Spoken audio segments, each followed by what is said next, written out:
গতকালই মাধ্যমিক পরীক্ষার ফলাফল ঘোষণা হওয়ার পরে লক্ষ্য করা গিয়েছে কোচবিহারের জয় জয়কার। রামভোলা হাই স্কুলের ছাত্র চন্দ্রচূড় সেন মাধ্যমিক পরীক্ষায় প্রথম স্থান অর্জন করে রীতিমতো মুখ উজ্জ্বল করেছে কোচবিহারের। আজ কোচবিহার নারায়ণী ব্যাটালিয়নের পক্ষ থেকে চন্দ্রচূড়ের বাড়িতে গিয়ে ফুল মিষ্টি দিয়ে সংবর্ধনা জ্ঞাপন করা হয়।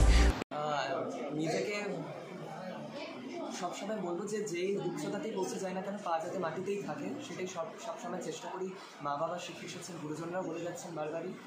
তো সবাই যারা বলছেন যে এইভাবেই ধরে রাখতে হবে বিষয়টাকে, যাতে আটকে না যায় কোনো পক্ষে, এবং জীবনপত্র কণ্ঠকাকীর্ণ বারবার বাধা আসবে, সব কিছুকে হাসি মুখে উত্তরণ করাই একমাত্র অভিষ্ট থাকে। তবে বলতে গেলে দুদিনে একটা আলাদা রকমের অনুভূতি চাইবো সবসময় বজায় রাখার, আর সবার কথা পালন করেছে, এটাই আমার কথা। এই যে জমজমাট একটা ব্যাপার বাড়ির মধ্যে, এটা কীরকম লাগছে, কীভাবে শেয়ার করছে?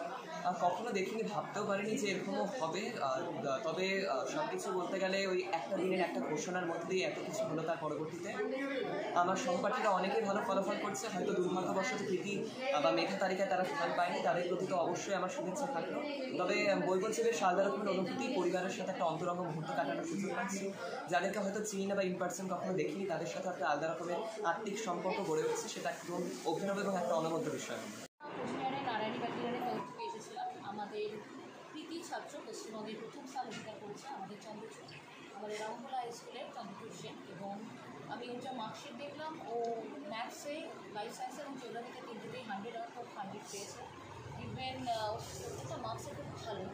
এই জায়গায় দাঁড়িয়ে যে একজন ছাত্র আমাদের কুচবিহার থেকে, যেটি আমাদের বলতে পারেন যে একদম মেট্রো সিটি থেকে অনেকটা দূরে আমাদের এই শহরটি, কিন্তু সেখানে যে দাঁড়িয়েও যে এত সুন্দর একটা কিছু অ্যাচিভ করেছে, এটার জন্য আমরা ওর উপরে খুব গর্বিত।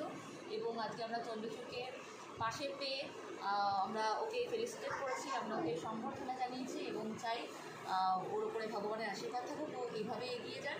আমি চন্দ্রচূড়ের বাবা মাকেও এখানে আনতে চাইবো। আমাদের চন্দ্রচূড়, ওর বাবা এবং মা একটু ওনাদের দিকে, তো ওনারা সত্যি খুব গর্বিত বাবা মা। এবং আমি ওনাকে বললাম, উনি রত্নগর্ভা, উনি এরকম কৃতি ছাত্রকে যে ওনারা বড় করেছেন। এবং এই জায়গায় আমি দেখলাম যে আমি চন্দ্রচূড়কে বলবো যে শুধু একজন ও বড়ো হয়ে নাকি ডাক্তার হতে চায়, সেটাও আমাকে বললো। বাট আমি বলবো ডাক্তার তো অবশ্যই হও এবং তুমি হবে, আমরা খুব ভালো, আমরা জানি, আমরা কনফিডেন্ট এই ব্যাপারে, খুব বড়ো ডাক্তারও হবে নিশ্চয়ই।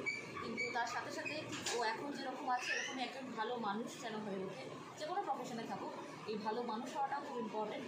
সেটাই ওকে আমরা অ্যাজ আ সিনিয়র আশীর্বাদ করবো এবং ভগবানের কাছে প্রার্থনা করবো। Thank you. আপনারা চন্দ্রচূড়ে দেখতে পাবেন।